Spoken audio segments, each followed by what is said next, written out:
Bienvenue sur Africa 24 dans cette nouvelle édition du QG Weekend. Voici les titres de l'actualité. Ouverture des assises nationales au Burkina Faso. Plus de 300 délégués venus des 13 régions du pays sont présents à Ouagadougou pour 2 jours en vue de désigner un président de la transition, ce qui a déjà été fait. Détail à suivre dans cette édition. L'Afrique est devenue en quelques années le premier continent de l'entrepreneuriat féminin. Pour encourager cette dynamique, l'entrepreneuriat féminin a été primé lors de la 7e édition de l'Africa SME Champions Forum qui s'est tenue en Ouganda. Et la Coupe du monde féminine de rugby 2022 se tient depuis le 8 octobre en Nouvelle-Zélande. 12 équipes sont en lice pour tenter de remporter le titre. L'Afrique du Sud est le seul pays du continent africain présent à cette 9e édition. Mais tout d'abord, l'émissaire américain pour la Corne de l'Afrique, Mike Hammer, est de retour dans la région après une récente visite en septembre. Son séjour a débuté le 3 octobre et durera 15 jours. Sa mission est de parvenir à une cessation immédiate des hostilités dans le nord de l'Éthiopie, des hostilités qui ont repris le 24 août dans la région du Tigré après des mois de trêve entre le gouvernement fédéral et le Front de libération du peuple du Tigré, et de soutenir le lancement de pourparlers de paix entre ces deux parties sous l'égide de l'Union africaine après l'échec des négociations prévues en Afrique du Sud début octobre. C'est dans ce contexte qu'il a rencontré ce vendredi 14 octobre le vice-premier ministre éthiopien Demeke Mekonnen à Addis Abeba.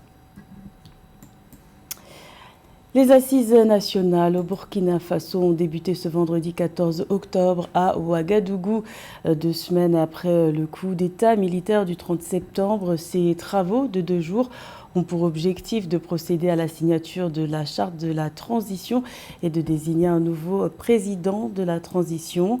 Plus de détails avec Kamesh Katapoulé. C'est une étape qui se veut décisive pour l'avenir politique du Burkina Faso. Le pays organise ses 14 et 15 octobre des assises nationales à Ouagadougou. Autour de la table des discussions, environ 300 délégués issus des différentes régions du pays. Ils représentent la société civile, l'armée, les syndicats ou encore les organisations religieuses. L'objectif est double, adopter une nouvelle charte de transition et désigner un nouveau président. Mesdames et messieurs, le chef de l'État voudrait que ce processus qui sera entamé à la suite de ces assises soit non seulement inclusif, mais aussi et surtout conforme aux aspirations profondes de notre peuple. En rappel, dans le cadre des préparatifs, une commission technique a procédé à une relecture de la charte adoptée en mars 2022. Ce préalable a permis de mettre à disposition des présentes assises un projet de charte qui fera l'objet d'examens en profondeur et d'amendements. Ces échanges interviennent 2 semaines après le second coup d'État survenu le 30 septembre dernier. Coup de force qui a porté au pouvoir le capitaine Ibrahim Traoré. En convoquant ces assises, le président du MPSR entend aller vite pour ramener le pays sur la voie des élections. Un projet ambitieux, mais qui pourrait être ralenti. Le retour à l'ordre constitutionnel se heurte entre autres à l'instabilité politique et la dégradation de la situation sécuritaire.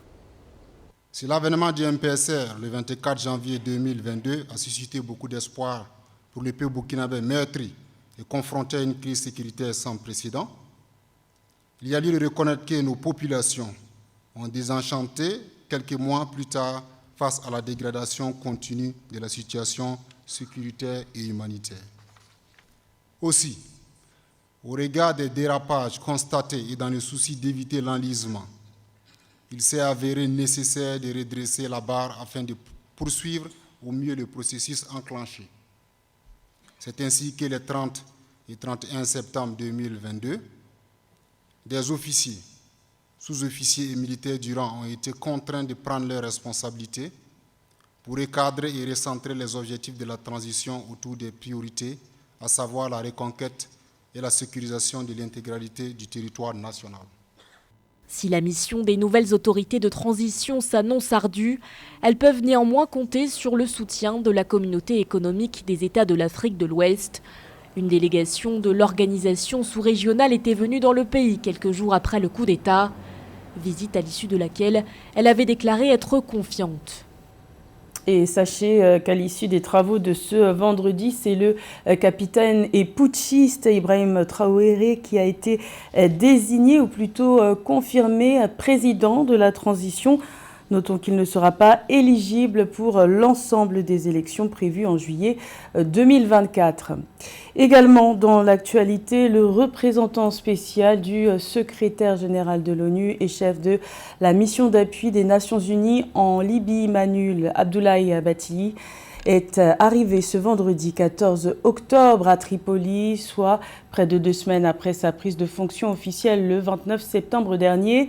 Il s'agit de la première visite du diplomate sénégalais en Libye pour marquer sa différence avec son prédécesseur, le Slovaque Jan Kubis.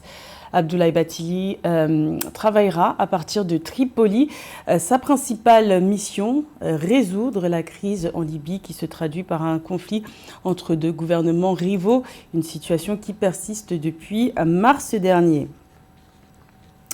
Les femmes étaient à l'honneur de la 7e édition de l'Africa SME Champions Forum qui s'est tenue à Kampala, en Ouganda, il y a une dizaine de jours. L'entrepreneuriat féminin a été primé avec l'objectif d'afficher, ou plutôt d'encourager les femmes à s'impliquer davantage dans la création de petites et moyennes entreprises. Les précisions de Séverin Dequeux.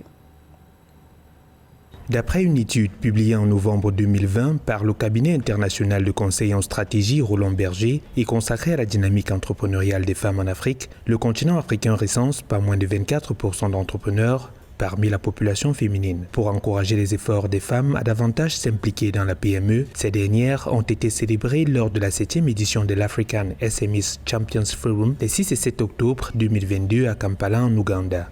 Adia Toubari et Marlise Bonio-Moutoua, toutes deux entrepreneurs et chefs d'entreprise, ont été primées respectivement comme femmes entrepreneurs de l'année et PME de l'année, avec des gratifications de $10 000 et $20 000. La PME de l'année s'appelle Assanti. La femme qui a reçu le prix de Women Entrepreneur Award, c'est une femme qui dirige une entreprise qui est une fintech guinéenne qui s'appelle Akiba et qui se développe en Afrique. Donc pour nous, le forum doit récompenser et montrer qu'il y a des femmes remarquables qui ne sont pas assez accompagnées. Leur business génère des emplois, qu'il faut aussi les accompagner pour montrer que les 15 à 20 millions d'emplois qui manquent en Afrique, il faut créer, il faut compter avec les femmes. Selon l'Union africaine, 65% de la population africaine est âgée entre 15 et 35 ans, les femmes représentant plus de 43% de la population active. Dans un contexte de précarité de l'emploi et de déséquilibre familial, l'urgence d'inciter les femmes à s'investir dans l'entrepreneuriat est un défi à relever, selon le cabinet de conseil et de ressources humaines AfriqueSearch. L'économie africaine, c'est dirigé par les femmes. C'est une économie de commerce, de trade. On n'a pas beaucoup d'industrie, donc c'est une économie qui est portée par les femmes. Et deuxièmement, les études conduites par les institutions les plus sérieuses comme Harvard ont montré que les grandes entreprises internationales qui sont cotées, donc qui sont listées, qui ont dans leur conseil d'administration des femmes, ou en tout cas plus de femmes, sont plus rentables. Didier Akwete, président du groupe AfriqueSearch, rajoute que les PME du continent représentent 90% du secteur privé, dont 80% évoluant dans l'informel. Sur plus de 100 millions de très petites et moyennes entreprises, celles dirigées par les femmes constituent une très faible minorité. La cybersécurité est un enjeu de taille en Afrique. En 2021, le continent a perdu 10% de son produit intérieur brut dans les cyberattaques. C'est donc pour contrer ce phénomène que le rendez-vous Hacker Lab a connu sa 5e édition au Bénin du 10 au 12 octobre sous le thème « Jeunesse CEDEAO engagée contre les cybermenaces ».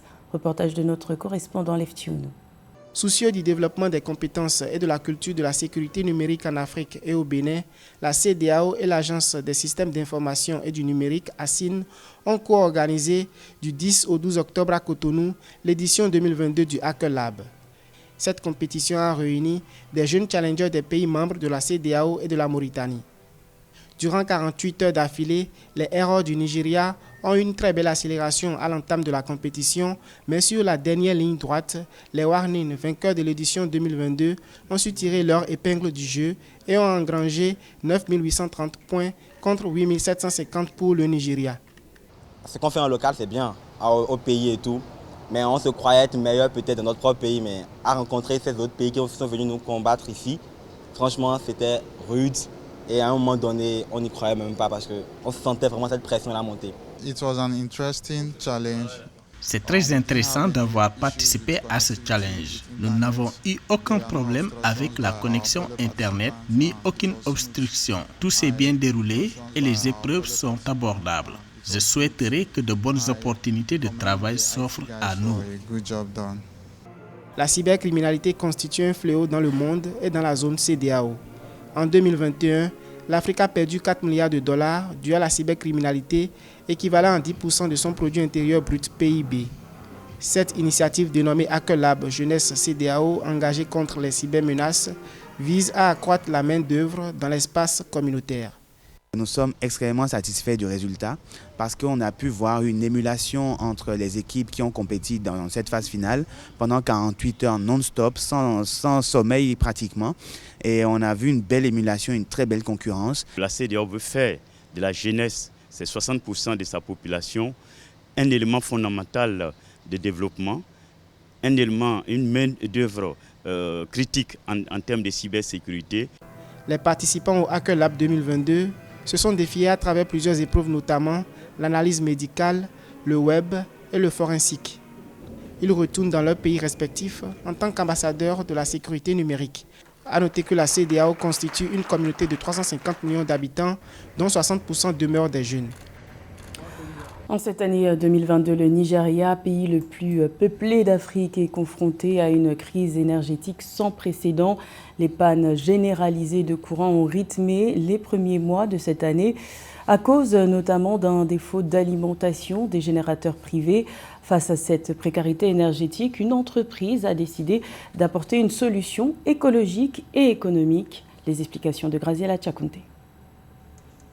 Dans ce carton rempli de déchets, jaillira bientôt la lumière.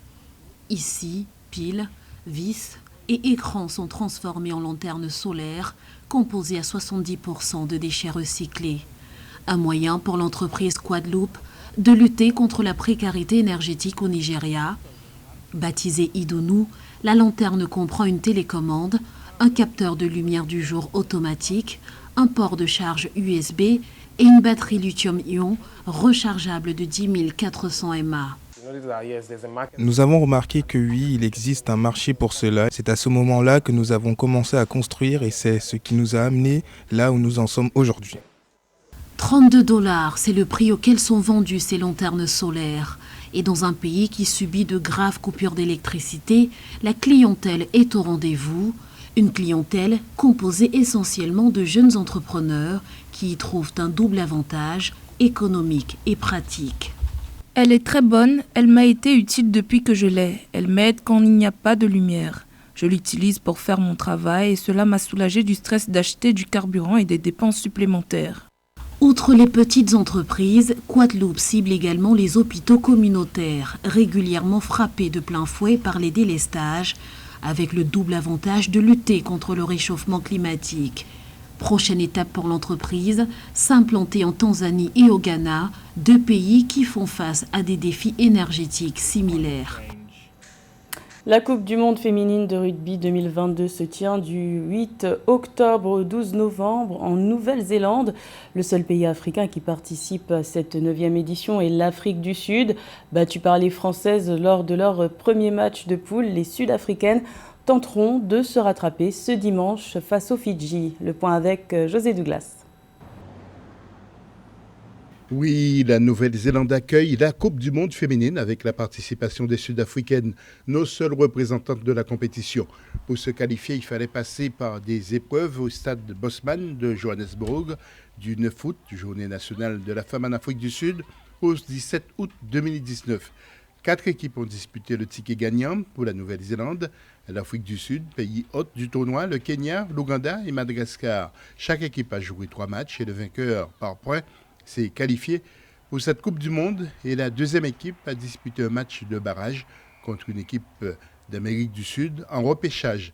Mais quel est le niveau de la discipline sur le continent? Je pense que le rugby africain se porte bien. Si on prend par exemple le ranking et qu'on note qu'il y a quand même quelques pays africains, l'Afrique du Sud, la Namibie, le Kenya, qui sont en haut du tableau. Au-delà de ces trois pays qui sont des pays de tradition de rugby, de tradition ovale, il y a encore du mal pour les autres pays à se mettre à un niveau vraiment international. Et c'est lié, je pense, un peu au problème du sport africain en général. C'est-à-dire manque d'infrastructures, manque d'industrie pensée, réfléchie, mise en place. La passion, elle n'y est pas trop aussi, il faut le dire. Hein. En Afrique, on est plus ballon rond que ballon ovale. Bon, toutes ces choses-là font que, voilà. Les Sud-Africaines qui évoluent en groupe C de ce mondial comptent 0 points et joueront leur prochain match contre les îles Fidji ce dimanche 16 octobre 2022. Chez les filles, il y a beaucoup plus de progrès quand même, parce que si je prends l'exemple du Sénégal, il y a 10-12 ans, il n'y avait peut-être pas d'équipe de rugby féminine. Aujourd'hui, on a une équipe nationale en rugby à 13, rugby à 7. Et c'est le cas dans beaucoup d'autres pays. La dernière participation de l'équipe féminine d'Afrique du Sud à une Coupe du Monde remonte à 2014 en France. Les Sud-Africaines restent confiantes, mais il faudra obligatoirement remporter le deuxième match de ce dimanche 16 octobre pour garder encore une chance de se qualifier pour le prochain tour. C'était le journal de la rédaction. Merci de l'avoir suivi. L'information continue sur Africa 24.